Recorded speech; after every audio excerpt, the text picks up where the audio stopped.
Então, 1 Tessalonicenses, capítulo 5, verso 19, será o nosso ponto de partida. Um dos textos, um dos versículos da Bíblia mais fácil de decorar, pelo tamanho. Ele diz, não apaguem o Espírito. Só isso. Você pode repetir comigo? Diga, não apaguem o Espírito. Fala para algum vizinho aí, ao seu lado. Se puder não fazer acepção de pessoa e falar para o outro também, para não ficar aquele problema, você fala para os dois. Fala, não apague o Espírito. Bom, quando olhamos para essa declaração bíblica, não apague o Espírito, é evidente que isso não fala sobre a pessoa do Espírito Santo. Como Deus, Ele é pré-existente, é eterno, não tem começo, não tem fim. Aliás, Hebreus capítulo 9, verso 14, se refere ao Espírito Santo como o Espírito eterno. É impossível alguém acabar com a existência de Deus. Então, a Bíblia não está sugerindo que existe escondido em algum lugar um botão dotado de alta tecnologia espiritual, que se alguém descobrir onde ia apertar, puf, o Espírito Santo deixou de existir. Quando a Bíblia diz não apague, o Espírito está falando sobre a sua obra, não sobre a pessoa. Isso significa que a obra dele é semelhante a um fogo. Isso significa que a semelhança do fogo, ele precisa ser alimentado.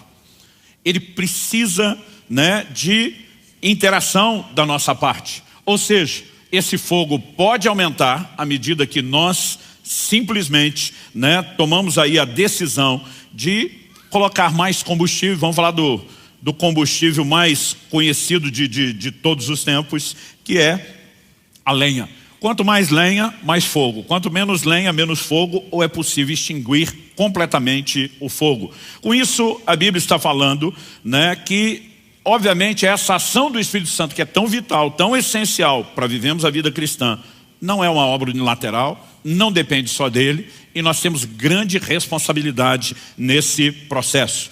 E é sobre isso que eu quero que a gente possa prestar um pouco atenção no ensino bíblico. Todo o volume de informações que temos à nossa disposição, elas além de nos orientar, aliás, quando eu digo que existe muita repetição, nós saímos do nível da informação para o nível da ênfase. Significa que Deus quer que a gente preste mesmo atenção a isso.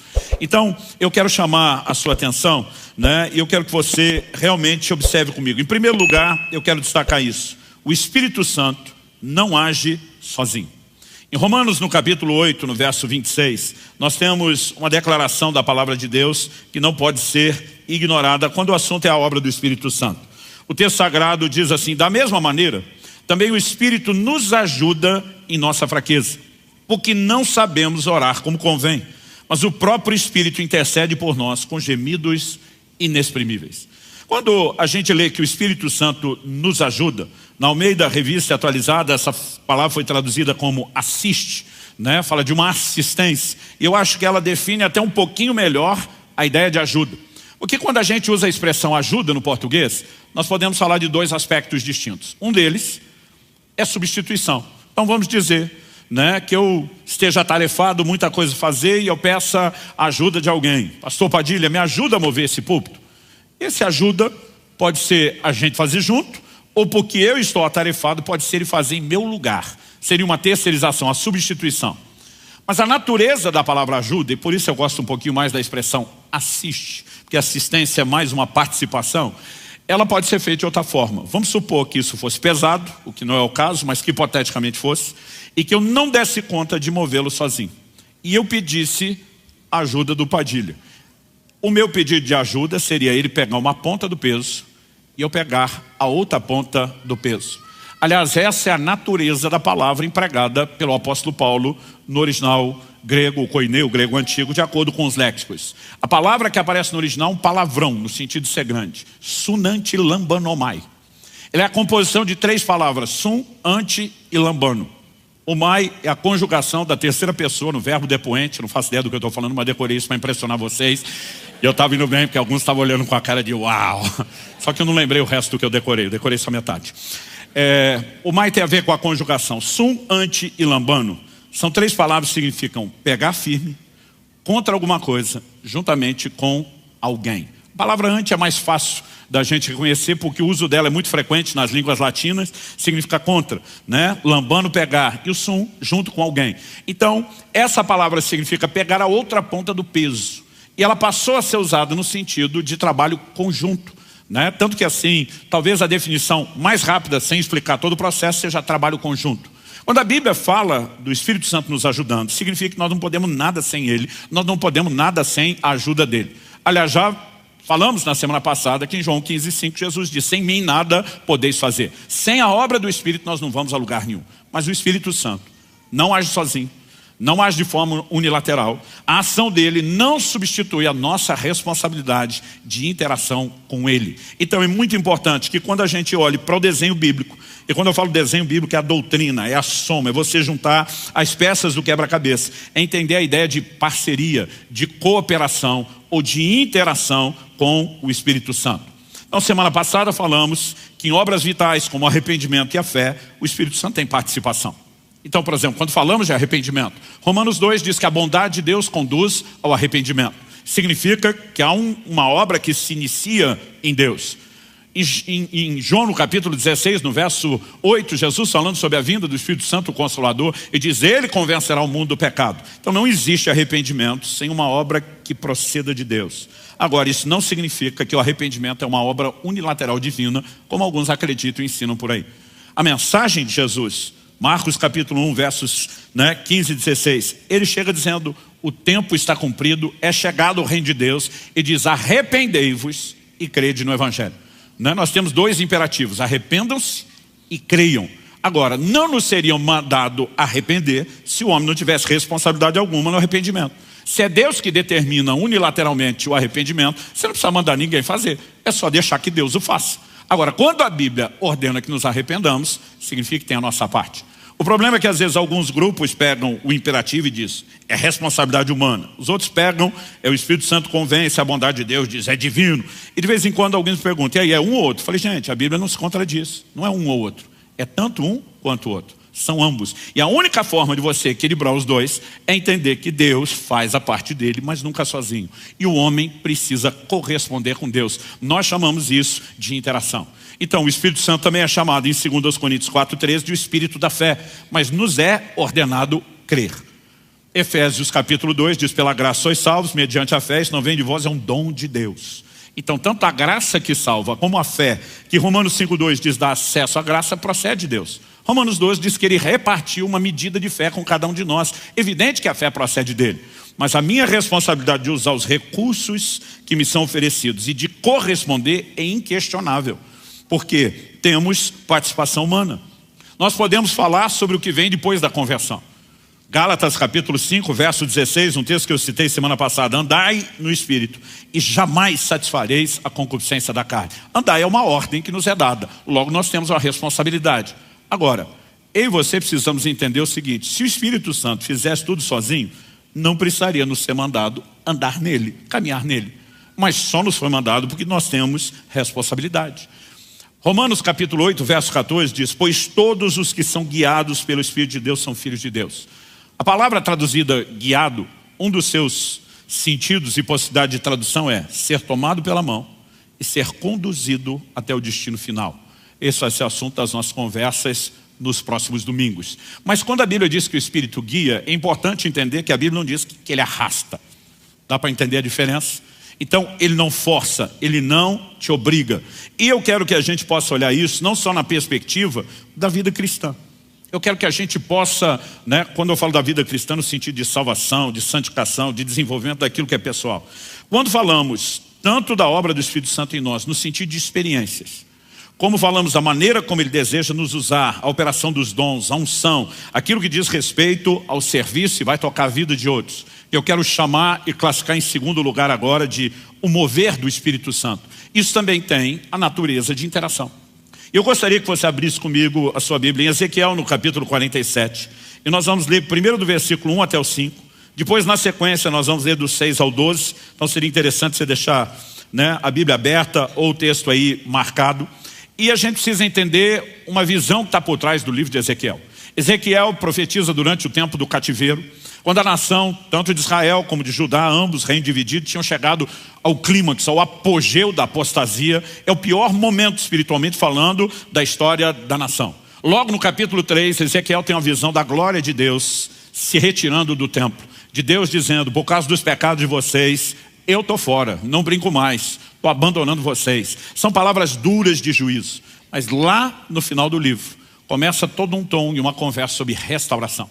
No capítulo 37, por exemplo, Deus dá a Ezequiel a visão do vale de ossos secos. Ele vê um vale com muitos ossos sequíssimos. E Deus pergunta para ele, esses ossos podem voltar a viver? Ezequiel dá uma resposta bem evasiva e diz, Senhor, tu sabes. Tipo assim, eu é que não me arrisco a falar sobre isso. Porque está olhando algo que humanamente é impossível. Mas de repente na visão, ele vê que os ossos começam a se mexer, aquela barulheira de cada osso se ajustando ao seu osso, os esqueletos se organizando, daqui a pouco começam a aparecer músculos, tendões, daqui a pouco eles começam a se encher de carne, daqui a pouco a pele os reveste, mas ainda assim o que ele tem é um exército de cadáveres. E o Espírito diz a Ezequiel na visão, profetiza, vento que vem dos quatro cantos sopra sobre eles. E é o que eu e você sempre precisamos parar para entender, é quanto a ideia de vida está relacionada à ação do Espírito. E aí quando ele começa a profetizar, a Bíblia diz, o Espírito entrou neles e se levantou um exército poderoso. Qual era a mensagem? O Senhor diz, a casa de Israel está dizendo, acabou-se a nossa esperança. E Deus está dizendo, eu vou restaurar vocês. É nesse tom de restauração, que está visando o período pós-cativeiro, que nós temos a visão do capítulo 47. Ezequiel é conduzido por Deus a entender todo um mapa de um templo, da reconstrução do prédio, do santuário, que no início do cativeiro tinha sido derrubado, mas há uma mescla entre toda a orientação que é natural e princípios são espirituais e futuros no meio disso tudo. Aí a visão do capítulo 47 é a seguinte, de 1 a 5. Depois disso o homem me fez voltar à entrada do templo. E eis que a água saía de debaixo do limiar do templo e corria na direção do leste, porque a fachada do templo dava para o leste. A água vinha de debaixo do lado direito do templo, do lado sul do altar. Ele me fez sair pelo portão do norte para dar uma volta por fora até o portão exterior que dá para o leste. E eis que a água borbulhava do lado direito. O homem saiu para o leste tendo na mão um cordel de medir. Mediu 500 metros e me fez passar pela água que me dava pelos tornozelos. Agora há uma progressão. Mediu mais 500 metros e me fez passar pela água que me dava pelos joelhos. Mediu mais 500 metros e me fez passar pela água que agora me dava pela cintura. Mediu ainda outros 500 metros e já era um rio que eu não podia atravessar, porque as águas tinham crescido. Eram águas em que se podia nadar, um rio pelo qual não se podia passar andando. Eu quero tomar essa visão, mas eu quero que a gente foque a informação que vem na sequência. Por quê? Que rio é esse? Dos versos 6 a 12, nós percebemos que o rio faz coisas que só Deus pode fazer. Naturalmente nenhum rio faria. Então vamos ler dos 6 em diante. Então ele me perguntou, você viu isso, filho do homem? Então o homem me levou de volta à margem do rio. Quando cheguei lá, eis que à margem do rio havia grande abundância de árvores, dos dois lados do rio. Então me disse, essas águas correm para a região leste, descem ao vale do Jordão e entram no mar, cujas águas ficarão saudáveis. Que mar é esse? Olha a sequência. Todos os seres vivos que povoam os lugares por onde esse rio passar terão vida. De novo a ideia de vida. E haverá muitíssimo peixe, porque essas águas chegam lá. As águas do mar morto se tornarão saudáveis e tudo viverá por onde quer que esse rio passar. Você pode repetir comigo? Diga, tudo viverá por onde quer que esse rio passar. O texto diz, junto a ele se acharão pescadores, desde Engedi até em Eglaim haverá lugar para estender e secar as redes. Os peixes serão de muitas espécies, como peixes do mar grande, mas os seus charcos e seus pântanos não se tornarão saudáveis, serão deixados para o sal. Nas duas margens do rio nascerá todo tipo de árvore frutífera. As folhas dessas árvores não murcharão, elas nunca deixarão de dar o seu fruto, produzirão frutos novos todos os meses, porque são regadas pelas águas que saem do santuário. Os seus frutos servirão de alimento e as suas folhas de remédio. A pergunta é, o que exatamente significa esse rio? Os primeiros versículos, já o verso 1, nós vimos que o rio sai do santuário. Mas quando você vai para o livro de Apocalipse, e aliás você vai perceber que João no Apocalipse vai fazer citações de profetas como Isaías, Jeremias, Ezequiel, Daniel, e você percebe que muitas palavras que tinham um cumprimento literal para um tempo, outras para o futuro, têm paralelos, de verdade são aplicadas para o plano espiritual e para o futuro. Agora, olha a similaridade de Apocalipse 22, 1 e 2. O apóstolo João diz, então o anjo me mostrou o rio da água da vida. Agora não é um rio qualquer. Estamos falando de algo, que ele enxerga na cidade santa, Nova Jerusalém, que vem de Deus para a terra, na consumação de todas as coisas. Então o anjo me mostrou o rio da água da vida, brilhante como cristal, que sai do trono de Deus e do Cordeiro. No meio da praça cidade, de um e do outro lado do rio, está a árvore da vida, que produz 12 frutos, dando seu fruto de mês em mês. E as folhas da árvore são para a cura dos povos. Ezequiel diz, dos dois lados do rio, uma árvore que dá fruto todos os meses. Aqui ele especifica os 12 meses do ano. Ezequiel diz, os seus frutos servirão de alimento, suas folhas de remédio. Aqui a Bíblia está dizendo que a árvore e as folhas da árvore são para a cura dos povos. Não é meramente medicina natural para a carne, embora se use esse paralelo natural para falar de algo espiritual. Na visão de Ezequiel, o rio emana do santuário, do lugar da habitação de Deus. Na visão de Apocalipse, emana do próprio trono de Deus.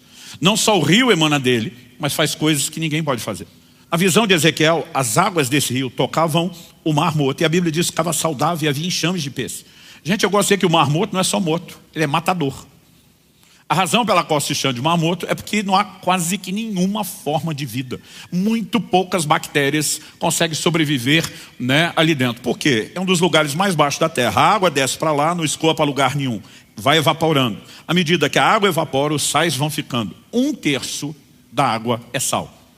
Por causa dessa alta densidade de sal, é que talvez você já tenha visto, né, fotos ou vídeos de gente que está lá meio que sentada, boiando. Você não afunda no mar morto. Agora, eu digo que o mar não é só morto, é matador. Né? Quando você chega lá, por exemplo, nas caravanas, não importa se vai no mar morto pelo lado de Israel, da Jordânia, normalmente os guias dizem o seguinte: olha, tem uma notícia ruim e uma boa. Diz a notícia ruim é que se você tiver com algum ferimento no corpo, vai doer, vai arder muito. E eles normalmente dizem para as mulheres: se vocês se preocuparem em depilar ontem ou hoje, vão sofrer mais.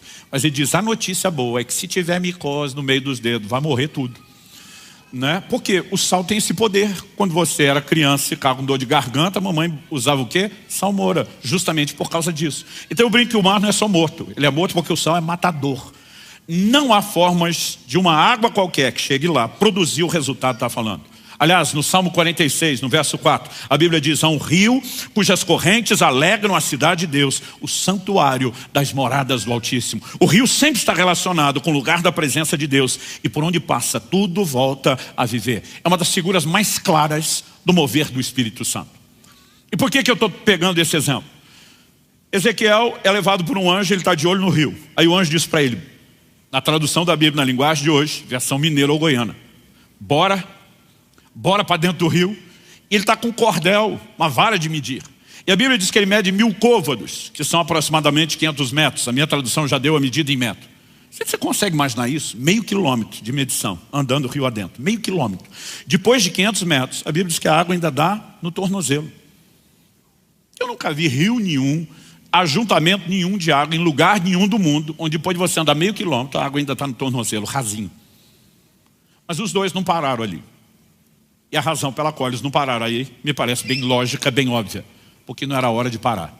Então de vez em quando eu vou perguntar se eles pararam, você vai responder que não. E quando eu perguntar por que não, você vai dizer porque não era hora de parar. Aí agora medem mais 500 metros, um total de 1 quilômetro, 2.000 côvados. Subiu o nível da água. Mas a Bíblia diz que está dando nos joelhos. Mas não pararam ali. Por que não? Mais 500 metros ou mais 1.000 côvados. Agora a Bíblia diz que a água dá pela cintura. Tradução de nos lombos. Eles pararam ali? Por que não? Agora, qual é a ideia? Até onde vai a medição? A ideia não é atravessar o rio, não é medir o tamanho do rio. A Bíblia diz que com 2.000 metros, né, 2 quilômetros rio adentro, 4.000 côvados. A Bíblia diz que eram águas para se nadar. Não dava mais para andar. E aí eles não vão a lugar nenhum. Por quê? Chegaram ao lugar do seu destino. Então me ouça com atenção. Espiritualmente falando, Deus tem um destino para você. Este destino são as águas profundas. Agora preste atenção, nós precisamos entender a interação. Porque tem crente que passa a vida inteira à margem do rio, olhando para o rio, ele não vai a lugar nenhum. E ele fica esperando o dia que vai dar uma enchente espiritual e o rio vai invadir a vida dele. Deixa eu te dizer uma coisa, não é o rio que invade a sua vida. É você que tem que entrar no rio. E tem gente que fica a vida inteira esperando o rio fazer o que ele tinha que fazer. E essa rendição é progressiva. Quanto mais você entra, mais água tem. Quem está entendendo? Agora, água no tornozelo já é alguma coisa, mas não é o que Deus tem. Quando meus filhos eram pequenos, especialmente quando a gente ia para a praia, eles assustados com o mar, o barulho, as ondas, normalmente eles ficavam onde a onda estourava, a água molhava o pé, e eles se divertiam ali, um chutava água no outro. Mas eu sabia, à medida que crescer, eles vão querer entrar um pouquinho mais. E sabe, o rio fala de uma progressão. Daqui a pouco tem mais água. Água no joelho, daqui a pouco tem mais água na cintura, mas daqui a pouco são as águas profundas. Agora preste atenção, nós precisamos mudar um conceito errado que nós temos. Efésios 5,18 diz: não vos embriagueis com vinho, no qual há dissolução, mas enchei-vos do Espírito. Aliás, semana passada a gente apontou que esse enchei-vos é ato contínuo. O verbo, a conjugação do verbo está em ato contínuo. Se a gente fosse traduzir isso literalmente ao pé da letra, era: encha-se, continue a se encher e nunca pare de se encher. Mas a ideia de ser cheio do Espírito Santo ela é confusa na cabeça da maioria dos crentes. Porque a gente imagina que ser cheio do Espírito Santo é ter mais dele. E essa é a ideia que muitos levam para o rio. Não, teve uma época da minha vida que eu só tinha água no tornozelo. Depois, quase tipo o carro, vamos encher o tanque. Não, agora eu já estava um pouquinho mais, estava com água no joelho. Não, agora já estava com água na cintura. E tem crente que imagina: eu não vejo a hora de chegar, a hora que der a tampa, a medida cheia. Mas nós temos um problema com isso. Porque João 3,34 diz que Deus não dá o Espírito Santo por medida. Ou seja, Deus não vai dando um pouquinho mais do Espírito Santo, um pouquinho mais, até dizer: agora terminei meu parcelamento, finalmente você tem tudo. Ele não dá o Espírito por medida, até porque o Espírito não é divisível. Então ser cheio do Espírito Santo não significa eu ter mais do Espírito. A ideia de ser cheio, essa caneca que eu estou usando com água não está totalmente cheia. Mas a ideia de ser cheio significa que a hora que aquilo chegar a bordo, ou até mesmo transbordar, todo o espaço foi inteiramente tomado. Só que a gente pensa que para ser tomado tem que ter mais. E aí nós invertemos as coisas. O conceito bíblico de ser cheio do Espírito Santo não é você ter mais dele, é ele ter mais de você. Porque isso tem a ver com rendição no processo de interação. Então quando eu decido entrar no rio, se eu ficar parado na margem, eu não tenho nada do rio. Quanto mais eu entro, não apenas eu tenho mais do rio, o rio tem mais de mim. Porque isso é entrega progressiva. Não importa se você está com água no tornozelo, se você está com água no joelho, se você está com água no lombo. Enquanto dá pé, você está no controle. Você está pisando, você diz: eu vou para cá, eu vou para lá. Só que a Bíblia diz: quando chegou águas profundas, não dá mais para caminhar. Porque a hora que o pezinho sumir, que não der mais pé, que você não toca no chão, não é mais você que se governa. O rio assume o controle. É ele que te carrega. Então há um momento onde o rio terá tudo de você. Mas se nós entendemos a dinâmica de interação e da entrega, nós não vamos a lugar nenhum. Agora a gente vai falar sobre o mover, experiências, né, a unção do Espírito, a operação dos dons. Tudo está relacionado com a ideia e o conceito de interação. Atos capítulo 2, versículo 4, no dia de Pentecostes, quando a promessa de Deus, feita por meio de Joel, reforçada por meio de Jesus, se cumpre. O que aconteceu? Atos 2,4 diz assim: todos ficaram cheios do Espírito Santo e passaram a falar em outras línguas, segundo o Espírito lhes concedia que falasse. Falar em línguas, que eu creio ser uma evidência física inicial do batismo no Espírito Santo, foi experimentada. Agora, eu não sei o que você pensa. Quando me começaram a pregar sobre isso, eu olhava para isso com certo medo, com uma reserva, mas eu achava que o Espírito Santo ia entrar em mim, que ele ia pegar minha boca, que ele é que falaria, depois ia ficar me perguntando o que é que aconteceu. Mas não é assim que funciona. Se você olhar quem falou em línguas, a Bíblia diz que as pessoas que foram cheias do Espírito, elas passaram a falar em línguas. Quem fala em línguas somos nós. O que nós falamos, aí sim, a Bíblia diz: segundo o Espírito lhes concedia que falassem. Então ele concede o que falar, mas quem fala é a gente. Nunca se trata dele sozinho, nem da gente sozinho, sempre é interação. Agora, nessa dinâmica eu lembro, quando muitas vezes eu pegava as filas de oração, vamos buscar o batismo do Espírito Santo. E eu digo que o problema não é alguém orar por você e você não ser batizado logo no começo. O ruim é quando o da frente é, o de trás é, o da direita é, o da esquerda, e você sobra. Às vezes eu dizia para Deus: qual é o seu problema comigo? Aí eu lembro que eu ficava assim: gente, me ajuda, eu quero chegar lá. Aí alguns pastores, às vezes querendo explicar, ou eles não explicavam direito, ou a gente não tinha maturidade para entender. Eu lembro de um que estava tentando explicar: olha, não é Deus sozinho, Ele vai te inspirar, mas tem a sua parte. E aí, para explicar isso, ele citou um texto que me deixou as coisas mais confusas. Um texto lá do livro de Salmos, onde Deus diz: abre bem a tua boca e eu encherei. Ele está dizendo: tem a sua parte e tem a dele. E eu fiquei um tempão lá, com a bocona aberta, que chegava a doer o maxilar e não aconteceu nada, né? Demorou para entender um pouco essas explicações. Espera aí, não é ele sozinho, não. Graças a Deus também não é a gente sozinho, também não. Quando falamos sobre os dons, 1 Coríntios 12, 2, o apóstolo Paulo diz com clareza: por isso quero que entendam que ninguém que fala pelo Espírito de Deus, profetizar significa falar por outro. Então ele diz que alguém pode falar pelo Espírito. Isso significa que quem está falando é quem profetiza. Mas o que ele fala é concedido por quem? Pelo Espírito Santo. Aliás, 2 de Pedro, capítulo 1, verso 21 diz: porque nunca jamais qualquer profecia foi dada por vontade humana. Entretanto, homens falaram da parte de Deus, movidos pelo Espírito Santo. Quem falou? Os homens. De onde vem a mensagem? Da parte de Deus. Por quê? Porque foram movidos, inspirados pelo Espírito de Deus. Em 1 Timóteo, no capítulo 4, no verso 14, nós vemos o apóstolo dizendo ao seu discípulo: não seja negligente para com o dom que você recebeu, o qual lhe foi dado mediante profecia, com imposição das mãos do presbitério. A palavra dom aqui é carisma. Está falando das manifestações do Espírito. E as manifestações do Espírito, obviamente, não teria esse nome se não procedesse dele, mas não é algo que acontece isolado da nossa participação. Aliás, Paulo escreve e diz: em parte conhecemos, em parte profetizamos. Por que que a profecia, que é a inspiração, depende do conhecimento? Porque tem a nossa participação. Então Deus nos inspira. Eu me lembro, alguns anos atrás, bondade de falar alguns anos, há uns 30 anos atrás, a gente estava ministrando aqui em Curitiba e eu vi um profeta dando uma palavra para outro pastor. Esse pastor trabalhava muito, cuidando, pastoreando pastores. E ele começou a profetizar e falar da crise que esse homem estava vivendo, quão sobrecarregado, desanimado, a ponto de desistir que ele estava. Enquanto dava a palavra profética, ele deu um exemplo, né, a respeito do rim. Ele falou assim: olha, o rim é responsável por filtrar os líquidos do corpo. E ele tem que segurar as impurezas para fazer bem para o corpo. Mas se ele mesmo não tiver um processo de hidratação que o limpe, ele sobrecarrega e vai entrar em colapso.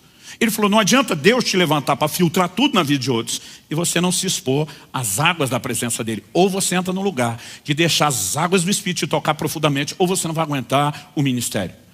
Eu fiquei pensando, falei: meu Deus, nem na escola eu aprendi tanto sobre o rim como nessa palavra profética. Eu não sabia nada daquilo, ou seja, eu nunca daria uma palavra daquela. Curioso que o profeta está bem ali, ó, Thomas Wilkins. Foi ele que falou isso. Eu fiquei olhando e falei: eu nem sabia essas coisas do fígado, do rim, há 30 anos atrás. Agora, o que acontece? Deus nos inspira dentro do conhecimento. Então, nós precisamos entender que o fluir dos dons nunca é ele sozinho, nem a gente sozinho, mas é uma parceria. E aí Paulo está dizendo: não seja negligente com o carisma. Quem que pode ser negligente? O Timóteo. O que o Espírito Santo não vai ser. Mas nós que interagimos com ele, podemos ser negligentes. E se somos, estamos atrapalhando a obra dele. Quem está entendendo? Segunda carta de Paulo a Timóteo, capítulo 1, versos 6 e 7. Por essa razão, venho lembrar-lhe que reavive o dom de Deus que é em você, pela imposição das minhas mãos. Agora, Paulo está parecendo falar de outro dom, diferente daquele que foi imposição de mãos e todo o presbitério com profecia. Diz: esse aqui fui eu mesmo que te transferi. Essa palavra traduzida reavive, em outras traduções está desperte. A palavra no original ela dá a ideia de uma brasa que está apagando e alguém sopra ou abana e ela reacende. Agora, Paulo não está dizendo para o Timóteo: dobra o joelho e ora, pede, implora para o Espírito Santo reavivar o dom. Ele diz: quem vai reavivar ou despertar o dom é você. Por que ele está mandando Timóteo despertar o dom? Porque quem botou o dom para dormir foi Timóteo. Isso me vai lembrar uma história que eu vi anos atrás, que o pregador estava no meio do sermão e percebeu que o marido, na primeira fila, dormiu, a ponto de deitar a cabeça no ombro da mulher e roncar. Ele se sentindo ofendido, desrespeitado, parou a mensagem e falou: minha senhora, a senhora pode acordar o seu marido? Ela falou: acorda o senhor, foi o senhor que botou ele para dormir. Meio como quem diz: quem botou para dormir que acorde. E o que Paulo está falando para Timóteo é parecido. Você que botou o dom para dormir, você que acorde. Ou seja, nós não podemos olhar para o funcionamento dos dons, que são manifestações sobrenaturais, não podem ser realizadas sem o Espírito Santo, obviamente, mas dizer que o homem não tem participação e interação. Quem está entendendo, diga amém. Então, tem muito crente que ele não tem buscado uma relação mais profunda com o Espírito, não está entrando no rio, e quando não tem experiência se frustra. Um dia eu estava ensinando, falando sobre o assunto, e um cara veio e falou: tem mais de 20 anos que eu sou crente. Era evidente a frustração dele. Eu falei: Deus nunca me deu dom. Falei: primeiro não é dom, é dom. Eu falei: segundo a Bíblia, manda buscar. Você está esperando que o dom corra atrás de você? 1 Coríntios 12, 11 diz que o Espírito Santo distribui os dons como lhe apraz. Se você ler só o versículo, que significa como ele quer, você vai pensar unilateral. A hora que ele quiser, ele vai fazer alguma coisa por alguém. Por outro lado, a Bíblia diz: buscar com zelo os melhores dons. E as pessoas perguntam: mas é ele que decide que dom dá, ou eu tenho que buscar os dois? Eu decido buscar, e na minha busca, ele decide o que é que ele vai me dar. Sempre uma interação. Quem está entendendo? Então, dito e esclarecido isso, e a partir